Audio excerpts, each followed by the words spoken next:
ಮಕ್ಳೇ, ಇವತ್ತು ಮೊದಲನೇ ದಿನ ಅಲ್ವಾ, ಅದ್ರಿಂದ ನೀವೆಲ್ಲರೂ ಎದ್ದು ನಿಂತು ನಿಮ್ಮ ಹೆಸರೇನು, ನೀವು ಎಲ್ಲಿಂದ ಬರ್ತಾ ಇದ್ದೀರಾ ಅಂತ ನಿಮ್ಮ ಪರಿಚಯವನ್ನು ನೀವೇ ಈ ಕ್ಲಾಸ್ ರೂಮ್ ಅಲ್ಲಿ ಪರಿಚಯ ಮಾಡ್ಕೊಳ್ಳಿ. ಹೀಗೆ ಕ್ಲಾಸ್ ಟೀಚರ್ ಹೇಳಿದ ತಕ್ಷಣ ಹೊಸದಾಗಿ ಬಂದಿರುವ ಎಲ್ಲ ಮಕ್ಕಳು ಬಂದು ನಿಂತು ಅವರ ಹೆಸರನ್ನು ಹೇಳಿ ಪರಿಚಯವನ್ನು ಮಾಡಿಕೊಂಡ್ರು. ಹೀಗಿರುವಾಗ ವೇದ ಎನ್ನುವ ಸ್ಟೂಡೆಂಟ್ ಕೂಡ ಬಂದು ಅವಳ ಪರಿಚಯವನ್ನು ಮಾಡ್ಕೊಳ್ತಾ ಇದ್ಲು. ಹಾಯ್, ನನ್ನ ಹೆಸರು ವೇದ. ನಾನು ಈ ಸಿಟಿಯಲ್ಲೇ ದೊಡ್ಡ ಪೊಲೀಸ್ ಆಫೀಸರ ಮಗಳು. ನನಗೆ ಈ ಕಾಲೇಜಲ್ಲೆಲ್ಲ ಓದ್ಲಿಕ್ಕೆ ಇಂಟ್ರೆಸ್ಟ್ ಇಲ್ಲ. ಆದ್ರೆ ಏನ್ ಮಾಡೋದು, ನಮ್ ತಂದೆಗೆ ನಾನು ಅಂದ್ರೆ ತುಂಬಾ ಇಷ್ಟ. ಅದಕ್ಕೋಸ್ಕರ ನನ್ನ ಹೊರಗಿನ ಊರಿಗೆ ಕಳಿಸಿ ಓದಿಸ್ಲಿಕ್ಕೆ ಮನ್ಸಿಲ್ದೆ ಈ ಕಾಲೇಜಲ್ಲಿ ಸೇರ್ಸಿದ್ದಾರೆ. ಹೀಗೆ ವೇದ ಆ ಕಾಲೇಜನ್ನು, ಅಲ್ಲಿರುವ ಮಕ್ಕಳನ್ನು ತುಂಬಾ ಕೇವಲ ಪಡಿಸುವ ಹಾಗೆ ಮಾತಾಡಿದ್ಲು. ಆ ಮಾತನ್ನು ಕೇಳಿ ಅಲ್ಲಿರುವ ಮಕ್ಕಳಿಗೂ ಕೂಡ ತುಂಬಾ ಬೇಜಾರಾಯಿತು. ಆಗ ಅದೇ ಕ್ಲಾಸಲ್ಲಿರುವ ಗಾಯತ್ರಿ ಎನ್ನುವ ಹುಡುಗಿ ಕೂಡ ಎದ್ದು ನಿಂತ್ಲು. ನನ್ನ ಹೆಸರು ಗಾಯತ್ರಿ. ನಾನು ಸಣ್ಣ ವಯಸ್ಸಿನಿಂದ ಗೌರ್ಮೆಂಟ್ ಸ್ಕೂಲಲ್ಲೇ ಓದಿದ್ದು. ಇವತ್ತು ಒಳ್ಳೆ ರ್ಯಾಂಕ್ ತಗೊಂಡು ಈ ಸ್ಕೂಲಿಗೆ ಬಂದಿದ್ದೀನಿ. ಈ ಕಾಲೇಜಿಗೆ ಫೀಸ್ ಕಟ್ಟಕ್ಕೆ ನನ್ ಜೊತೆ ಹಣ ಇರಲಿಲ್ಲ. ಆದ್ರೂ ನನ್ನ ಮಾರ್ಕ್ಸ್ ನ ನೋಡಿ ನನಗೆ ಈ ಕಾಲೇಜಲ್ಲಿ ಫ್ರೀಯಾಗಿ ಸೀಟ್ ಕೊಟ್ಟಂತಹ ಈ ಶಾಲೆಯ ಮುಖ್ಯಸ್ಥರಿಗೆ ನಾನು ಧನ್ಯವಾದ ಹೇಳ್ತೀನಿ. ಹೀಗೆ ಗಾಯತ್ರಿ ತುಂಬಾ ಚೆನ್ನಾಗಿ ಮಾತಾಡಿದ್ಲು. ಗಾಯತ್ರಿ ಮಾತು ಕೇಳಿ ಅಲ್ಲಿರುವವರೆಲ್ಲ ತುಂಬಾ ಸಂತೋಷದಿಂದ ಕ್ಲಾಪ್ ಮಾಡಿದ್ರು. ಆ ಮಾತು ಕೇಳಿ ವೇದನಿಗೆ ತುಂಬಾನೇ ಕೋಪ ಬಂತು. ಆ ನಂತರ ಟೀಚರ್ ಎದ್ದು ನಿಂತು, ಅಮ್ಮ ಗಾಯತ್ರಿ, ನೀನು ತುಂಬಾ ಚೆನ್ನಾಗಿ ಮಾತಾಡ್ದೆ ಕಣಮ್ಮ. ನೀನು ಹೀಗೇನೆ ಚೆನ್ನಾಗಿ ಓದಿ ಒಳ್ಳೆ ಸ್ಥಾನಕ್ಕೆ ಬರ್ಬೇಕು ಅಂತ ನಾನು ಕೂಡ ಆಶಿಸ್ತಾ ಇದ್ದೀನಿ. ಹೀಗೆ ಟೀಚರ್ ಕೂಡ ಗಾಯತ್ರಿನ ಹೊಗಳ್ತಾ ಇದ್ರು. ಆ ಮಾತನ್ನು ಕೇಳಿ ವೇದನಿಗೆ ಇನ್ನಷ್ಟು ಕೋಪ ಬಂತು. ಒಂದು ದಿನ ಗಾಯತ್ರಿ ಕ್ಲಾಸ್ ರೂಮಿಗೆ ಸ್ವಲ್ಪ ಲೇಟ್ ಆಗಿ ಬಂದ್ಲು. ಬೇಗ ಹೋಗಿ ಕ್ಲಾಸ್ ರೂಮ್ ಅಲ್ಲಿ ಕೂತ್ಕೊಳ್ಳೋಣ ಅಂತ ಬೇಗ ಬಂದು ಕೂತ್ಕೊಂಡ್ಲು. ಹಾಯ್ ವೇದ, ಹಾಗೆ ಅಂತ ಪ್ರೀತಿಯಿಂದ ಮಾತಾಡ್ಸಿದ್ಲು. ಚಿಚಿ, ನೀನೇನು ನನ್ ಪಕ್ಕ ಬಂದ್ ಕೂರ್ತಾ ಇದೀಯ? ನನ್ ಪಕ್ಕ ಎಷ್ಟು ದೊಡ್ಡವರೆಲ್ಲ ಬಂದು ಕೂತ್ಕೋತಾರೆ ಅಂತ ಗೊತ್ತಾ? ಹಾಗೆ ಅಂತ ಕೇವಲ ಮಾಡಿದ್ಲು. ಕನಿಷ್ಠ ಒಳ್ಳೆ ಡ್ರೆಸ್ ಹಾಕೊಳ್ಳಕ್ಕೆ ಕೂಡ ಸಾಧ್ಯ ಇಲ್ದಿರುವ ನೀನು ನನ್ ಪಕ್ಕ ಕೂತ್ಕೊಳ್ಳೋದ? ಎದ್ದೇಳೆ! ಹೀಗೆ ವೇದ ಜೋರಾಗಿ ಹೇಳ್ತಾ ಇದ್ಲು. ಆಗ ಗಾಯತ್ರಿ, ಇಲ್ ನೋಡು ವೇದ, ನಾನ್ ನಿನ್ಗೆ ಹಾಗೆ ಏನ್ ಹೇಳ್ದೆ? ಯಾಕೆ ಇಷ್ಟು ಜೋರಾಗಿ ಕಿರ್ಸ್ತಾ ಇದೀಯ? ಇಲ್ಲಿ ಕಾಲೇಜ್, ಎಲ್ಲರೂ ಕಾಲೇಜ್ ಅಂದ್ಮೇಲೆ ಸಮಾನರು ಅಲ್ವಾ? ಈ ಕಾಲೇಜ್ನೇ ತಗೊಳ್ಳಷ್ಟು ಹಣ ನನ್ ಜೊತೆ ಇದೆ. ನಾನು ಎಷ್ಟೋ ಲಕ್ಷ ಕಟ್ಟಿ ಈ ಕಾಲೇಜಿಗೆ ಅಡ್ಮಿಷನ್ ಆಗಿದ್ದೀನಿ. ₹1 ಕೂಡ ಹಣ ಕಟ್ಟಕ್ಕೆ ಗತಿ ಇಲ್ದೇ ಇರೋವಳು ನೀನು ನನಗೆ ಹೇಳ್ತೀಯ? ಹೀಗೆ ಗಾಯತ್ರಿನ ತುಂಬಾ ಕೇವಲಪಡಿಸಿ ಮಾತಾಡ್ಸ್ತಾ ಇದ್ಲು. ಇಲ್ ನೋಡು ವೇದ, ನಿನ್ನ ಹಾಗೆ ನನ್ ಜೊತೆ ಹಣ ಇಲ್ದೇ ಇರ್ಬೋದು, ಆದ್ರೆ ಇನ್ನೊಬ್ಬರನ್ನು ಕೇವಲಪಡಿಸಿ ಮಾತನಾಡುವ ಗುಣ ನನ್ ಜೊತೆ ಇಲ್ಲ ಕಣೆ. ಹಣ ಒಂದಿದ್ರೆ ಮಾತ್ರ ಸಾಕಾಗಲ್ಲ ಕಣೆ, ಸಂಸ್ಕಾರ ಕೂಡ ಇರ್ಬೇಕು. ಹೀಗೆ ಗಾಯತ್ರಿ ಕೂಡ ವೇದನಿಗೆ ಸರಿಯಾದ ಉತ್ತರವನ್ನು ಕೊಟ್ಲು. ಆಗ ವೇದ ಸ್ವಲ್ಪ ಕೋಪಪಟ್ಟು, ನಿನಗೆ ಎಷ್ಟು ಧೈರ್ಯ ಕಣೆ, ನನಗೇನೆ ಎದುರುತ್ರ ಮಾತಾಡ್ತೀಯಾ? ಇರು, ಈ ಕಾಲೇಜಲ್ಲೇ ನಾಳೆ ಈ ಸಮಯದಲ್ಲಿ ನೀನು ಇಲ್ಲದ ಹಾಗೆ ಮಾಡ್ತೀನಿ. ಹೀಗೆ ವೇದ ಕ್ಲಾಸ್ ರೂಮ್ ಇಂದ ನೇರವಾಗಿ ಪ್ರಿನ್ಸಿಪಲ್ ಬಳಿ ಹೋದ್ಲು. ಸರ್, ಏನ್ ಸರ್ ನೀವು ಒಂದೊತ್ತು ಸರಿಯಾಗಿ ಊಟ ಮಾಡಕ್ಕೆ ಆಗದೆ ಇರೋಷ್ಟು ಗತಿ ಇಲ್ದೇ ಇರೋಳ್ನೆಲ್ಲ ಕರ್ಕೊಂಬಂದು ನನ್ ಪಕ್ಕ ಕಾಲೇಜಲ್ಲಿ ಕೂರಿಸ್ತೀರಾ? ಏನ್ ತಿಳ್ಕೊಂಡಿದ್ದೀರಾ? ಹೀಗೆ ವೇದ ಗಾಯತ್ರಿ ಬಗ್ಗೆ ಪ್ರಿನ್ಸಿಪಲ್ ಹತ್ರ ಹೇಳ್ತಾ ಇದ್ಲು.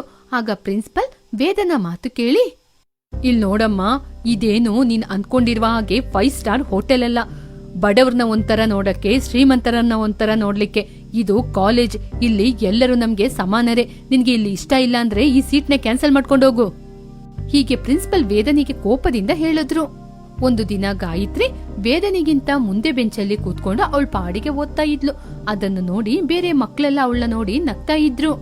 ನೋಡಿದ್ರ, ನಿನ್ನೆ ಏನೋ ಈ ವೇದ ಗಾಯತ್ರಿನ ಈ ಕಾಲೇಜಿಂದನೇ ಓಡಿಸ್ತೀನಿ ಅಂತ ಹೇಳಿದ್ಲು. ಇವಾಗ ನೋಡು, ಅವಳು ಮುಂದೆ ಸೀಟಲ್ಲೇ ಕೂತ್ಕೊಂಡು ಅವಳು ಓದ್ತಾ ಇದ್ದಾಳೆ. ಮತ್ತೆ ಇನ್ನೇನೆ, ಹಣ ಇದೆ ಅಂತ ದುರಂಕಾರದಿಂದ ಮಾತಾಡಿದ್ರೆ ಇನ್ನೇನಾಗುತ್ತೆ? ಇಷ್ಟೇ ಆಗೋದು. ಹೀಗೆ ವೇದನ್ ಬಗ್ಗೆ ಮಾತಾಡಿ ನಗ್ತಾ ಇದ್ರು. ವೇದ ಎಲ್ಲರ ಮಾತನ್ನು ಕೇಳ್ತಾ ತುಂಬಾನೇ ಕೋಪ ಬಂತವಳಿಗೆ. ವೇದ ಗಾಯತ್ರಿ ನಡುವೆ ಏನೋ ಒಂದು ದೊಡ್ಡ ವಿವಾದ ನಡೀತಾನೆ ಇತ್ತು. ಒಂದು ದಿನ ವೇದ ಅವಳ ಕಾರಲ್ಲಿ ಹೋಗ್ತಾ ಇದ್ದಾಗ ಗಾಯತ್ರಿ ಒಂದು ಕಡೆ ಅವಳ ತಾಯಿ ಜೊತೆ ಟೀ ಅಂಗಡಿಯಲ್ಲಿ ನಿಂತು ವ್ಯಾಪಾರ ಮಾಡುವುದನ್ನು ವೇದ ನೋಡಿದ್ಲು. ಅದನ್ನು ನೋಡಿದ ವೇದ ಕಾರನ್ನು ನಿಲ್ಲಿಸಿ ಟೀ ಅಂಗಡಿಯ ಬಳಿ ಹೋದ್ಲು. ಓಹೋ, ನೀನು ಟೀ ಮಾರೋಳ್ ಮಗಳಾ? ಹೀಗಿರುವಾಗ ಯಾಕೆನೆ ನಿನ್ಗೆ ಇಷ್ಟೊಂದು ದುರಂಕಾರ? ಈ ಟೀ ಮಾರ್ಕೊಂಡು ಇಲ್ಲೇ ಇರ್ಬೋದಲ್ವಾ? ಯಾಕೆ ಆ ಕಾಲೇಜಿಗೆ ಬಂದು ಓದ್ತೀಯಾ? ಇಲ್ ನೋಡು ವೇದ, ನೀನು ಸರಿಯಾಗಿ ಮಾತಾಡು. ನಾನ್ ಯಾರಿಗೂ ಮೋಸ ಮಾಡ್ಕೊಂಡೇನು ಜೀವನ ಮಾಡ್ತಾ ಇಲ್ಲ. ನಾವು ಪ್ರಾಮಾಣಿಕವಾಗಿ ಕೆಲಸ ಮಾಡ್ಕೊಂಡ್ ಬದುಕ್ತಿದೀವಿ. ನಿನ್ಗೆ ಯಾಕೆ ನೀ ಇಷ್ಟೊಂದು ದುರಂಕಾರ? ಇರೇ, ನಾನ್ ಯಾರು ಅಂತ ನಿಂಗ್ ತೋರಿಸ್ತೀನಿ. ಹಾಗೆ ಹೇಳಿ ವೇದ ತುಂಬಾ ಕೋಪದಿಂದ ಮನೆಗೆ ತಿರುಗಿ ಹೋದ್ಲು. ಅಪ್ಪ, ನೀವು ಏನ್ ಮಾಡ್ತೀರಾ ಅಂತ ನಂಗೆ ಗೊತ್ತಿಲ್ಲ, ಆದ್ರೆ ಆ ಗಾಯತ್ರಿಯ ಟೀ ಅಂಗಡಿ ಮಾತ್ರ ಆ ಜಾಗದಲ್ಲೇ ಇರಬಾರ್ದು. ಹೀಗೆ ವೇದ ಪೊಲೀಸ್ ಆಫೀಸರ್ ಆದ ಅವಳ ತಂದೆಗೆ ಹೇಳಿದ್ಲು. ಆಗ ಅವಳ ತಂದೆಯಾದ ಭೂಪತಿ, ನಿನ್ನ ಇಷ್ಟೊಂದು ಹಿಂಸೆ ಮಾಡಿದಂತಹ ಗಾಯತ್ರಿ ಟೀ ಸ್ಟಾಲ್ ನ ನೋಡಿ ಏನ್ ಮಾಡ್ತೀನಿ ಅಂತ. ಭೂಪತಿ ಕೋಪದಿಂದ ಅಲ್ಲಿಗೆ ಬಂದು, ಏನಮ್ಮ, ಇಲ್ಲಿ ಟೀ ಸ್ಟಾಲ್ ಹಾಕಕ್ಕೆ ನಿಮ್ಗೆ ಯಾರು ಪರ್ಮಿಷನ್ ಕೊಟ್ಟಿದ್ದು? ಸರ್, ಏನ್ ಸರ್ ಹಾಗೆ ಹೇಳ್ತಾ ಇದ್ದೀರಾ? ಸರ್, ನಮ್ದು ಒಂದು ಸಣ್ಣ ಟೀ ಸ್ಟಾಲ್ ಸರ್. ಸಣ್ಣ ಟೀ ಸ್ಟಾಲ್ ಅಂದ್ಮೇಲೆ ಮಾತು ಕೂಡ ಸಣ್ಣದಾಗಿರ್ಬೇಕು, ದೊಡ್ಡ ದೊಡ್ಡ ಮಾತೆಲ್ಲ ಮಾತಾಡಬಾರ್ದು. ಆವಾಗ ಗಾಯತ್ರಿಗೆ ಅರ್ಥ ಆಯ್ತು ಇದೆಲ್ಲ ವೇದನ ಕೆಲ್ಸ ಅಂತ. ಆನಂತರ ಭೂಪತಿ ಗಾಯತ್ರಿಯವರ ಟೀ ಸ್ಟಾಲ್ ನ ಹೊಡೆದಾಕಿದ್ರು. ಗಾಯತ್ರಿಯವರು ಏನೂ ಮಾತನಾಡದೆ ಸೈಲೆಂಟ್ ಆಗಿ ಇದ್ರು. ಆನಂತರ ಗಾಯತ್ರಿ ಇನ್ನಷ್ಟು ಚೆನ್ನಾಗಿ ಓದಲು ಆರಂಭಿಸಿದ್ಲು. ಹೀಗೆ ಕೆಲವು ವರ್ಷಗಳು ಕಳೆಯಿತು. ಅಮ್ಮ ವೇದ, ನನಗೆ ರಿಟೈರ್ಡ್ ಆಯ್ತು, ನಿನ್ನ ಎಜುಕೇಶನ್ ಕೂಡ ಮುಗೀತು, ಮುಂದೆ ಏನ್ ಮಾಡ್ಬೇಕಂತಿದ್ದೀಯಾ? ಅಪ್ಪ, ನಾನು MBA ಮಾಡಿದೀನಲ್ವಾ, ಚೆನ್ನಾಗಿರುವ ಯಾವ್ದಾದ್ರು ರೆಸ್ಟೋರೆಂಟ್ ಓಪನ್ ಮಾಡ್ತೀನಿ. ಆಗ ಭೂಪತಿ ತುಂಬಾ ಹಣವನ್ನು ಖರ್ಚು ಮಾಡಿಸಿ ತನ್ನ ಮಗಳಿಗೋಸ್ಕರ ಒಂದು ದೊಡ್ಡ ರೆಸ್ಟೋರೆಂಟ್ ನ ಓಪನ್ ಮಾಡಿದ್ರು. ವಾವ್ ಅಪ್ಪ, ಈ ರೆಸ್ಟೋರೆಂಟ್ ಎಷ್ಟೊಂದು ಸೂಪರ್ ಆಗಿದೆ. ನನ್ನ ಬುದ್ಧಿವಂತಿಕೆಯಿಂದ ಒಂದಾಗಿರುವ ರೆಸ್ಟೋರೆಂಟ್ ನ ಎಷ್ಟು ಬ್ರಾಂಚ್ ಆಗಿ ಮಾಡ್ತೀನಿ ನೋಡಿ. ಹೀಗೆ ವೇದ ದೊಡ್ಡ ರೆಸ್ಟೋರೆಂಟ್ ಬಿಸ್ನೆಸ್ ಅನ್ನು ಓಪನ್ ಮಾಡಿದ್ಲು. ಹಲೋ ಹಲೋ ಚೆಫ್, ಏನಿದು ಇಷ್ಟೊಂದು ಬೆಲೆ ಬಾಳುವ ಆಯಿಲ್ ನ ಯೂಸ್ ಮಾಡ್ತಾ ಇದ್ದೀರಾ? ಸ್ವಲ್ಪ ಬೆಲೆ ಕಡಿಮೆ ಇರುವ ಆಯಿಲ್ ನ ಯೂಸ್ ಮಾಡಿ, ಯಾಕೆ ಆ ತರಕಾರಿನೆಲ್ಲ ಬಿಸಾಕಿದೀರಾ? ಮೇಡಮ್, ಅದು ಹಾಳಾಗಿದೆ. ಅದು ಹಾಳಾಗಿದೆ ಎನ್ನುವ ವಿಚಾರ ನಿನಗೂ ನನಗೂ ಮಾತ್ರ ಗೊತ್ತಿದೆ, ಕಸ್ಟಮರಿಗೆ ಗೊತ್ತಾ? ಇದ್ನ ನೀನು ನಾನು ತಿಂತೀವಾ? ಇಲ್ಲ ಅಲ್ವಾ? ಈ ರೀತಿ ಇನ್ನೊಂದ್ಸಲ ಮಾಡಿದ್ರೆ ಆಮೇಲೆ ಇಲ್ಲಿ ಕೆಲ್ಸ ಇರಲ್ಲ. ಹೀಗೆ ವೇದ ಪ್ರತಿಯೊಂದು ವಿಚಾರದಲ್ಲಿ ಕಲಬೆರಕೆ ಮಾಡ್ತಾ ಇದ್ಲು. ಹೀಗೆ 2 ಬ್ರಾಂಚ್ ನ ಕೂಡ ಓಪನ್ ಮಾಡಿದ್ಲು. ನೋಡಿದ್ರಪ್ಪ, ನಾನ್ ನಿಮ್ಗೆ ಹೇಳಿದ ಹಾಗೆ ಹೊಸ 2 ಬ್ರಾಂಚ್ ನ ಕೂಡ ಓಪನ್ ಮಾಡಿದೀನಿ. ಹೀಗೆ ತುಂಬಾ ಸಂತೋಷದಿಂದ ಹೇಳ್ತಾ ಇದ್ಲು. ಅಷ್ಟರಲ್ಲಿ ಆ ಹೋಟೆಲ್ ಮುಂದೆ ಒಂದು ದೊಡ್ಡ ಕಾರ್ ಬಂದು ನಿಂತಿತ್ತು. ಆ ಕಾರಿನಿಂದ ಸ್ವಲ್ಪ ಜನ ಇಳಿದು ವೇದನ ರೆಸ್ಟೋರೆಂಟಿಗೆ ಬಂದ್ರು. ಅದರಲ್ಲಿ ಗಾಯತ್ರಿ ಕೂಡ ಇದ್ಲು. ಅವರನ್ನು ನೋಡಿ ವೇದ ಶಾಕ್ ಆದ್ಲು. ಹಲೋ ಮೇಡಮ್, ನಾವು ಫುಡ್ ಇನ್ಫೆಕ್ಷನ್ಗೋಸ್ಕರ ಬಂದಿರುವ ಆಫೀಸರ್ಸ್. ನೀವು ನಮ್ಗೆ ಸ್ವಲ್ಪ ಕೋಆಪರೇಟ್ ಮಾಡ್ಬೇಕು. ಇಲ್ಲ ಅಂದ್ರೆ ನಮ್ ರೂಟ್ ಏನಿದೆಯೋ ಅದ್ರಲ್ಲಿ ನಾವು ಹೋಗ್ತೀವಿ. ಗಾಯತ್ರಿಯ ಮಾತಿಗೆ ವೇದನಿಗೆ ಕೋಪ ಬಂತು. Officers ride.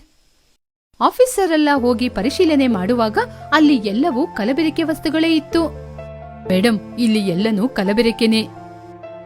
ಈ ರೆಸ್ಟೋರೆಂಟ್ ನ ಸೀಸ್ ಮಾಡಿ, ಹಾಗೇನೆ ಇವರ 2 ಬ್ರಾಂಚ್ ಕೂಡ ಇದೆ, ಅಲ್ಲಿಗೂ ಹೋಗಿ ಸೀಸ್ ಮಾಡಿ ಹಾಗೆಂತ ಹೇಳಿದ್ರು ಗಾಯತ್ರಿ.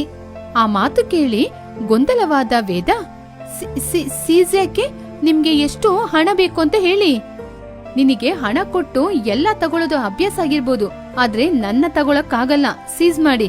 ಹೀಗೆ ಗಾಯತ್ರಿ ವೇದನ ಪಕ್ಕದಲ್ಲೇ ಇದ್ದುಕೊಂಡು ರೆಸ್ಟೋರೆಂಟ್ ನ ಸೀಸ್ ಮಾಡಿದ್ಲು. ಹಲೋ ವೇದ, ಬೇಜಾರಾಗ್ತಾ ಇದೀಯಾ? ನಾವು ಒಂದೊತ್ತು ಊಟಕ್ಕೋಸ್ಕರ ಒಂದು ಸಣ್ಣ ಟೀ ಸ್ಟಾಲ್ ನ ನಡೆಸ್ತಾ ಇದ್ದು, ಅದನ್ನ ಹಾಳು ಮಾಡಿದ್ ನಿಂಗೆ ಯೋಚನೆ ಇದೆಯಾ? ಅಂದ್ರೆ ನಿನ್ನ ಆ ಸಣ್ಣ ಟೀ ಸ್ಟಾಲ್ ಬೆಲೆ ನನ್ನ 3 ರೆಸ್ಟೋರೆಂಟ್ ಬೆಲೆನಾ? ಇಲ್ಲಿ ಬೆಲೆ ನನ್ ಟೀ ಸ್ಟಾಲಿಗಲ್ಲ, ಜನರ ಪ್ರಾಣಕ್ಕೆ. ಹಾಗೆ ಹೇಳಿ ಹೊರಟೋದ್ಲು ಗಾಯತ್ರಿ.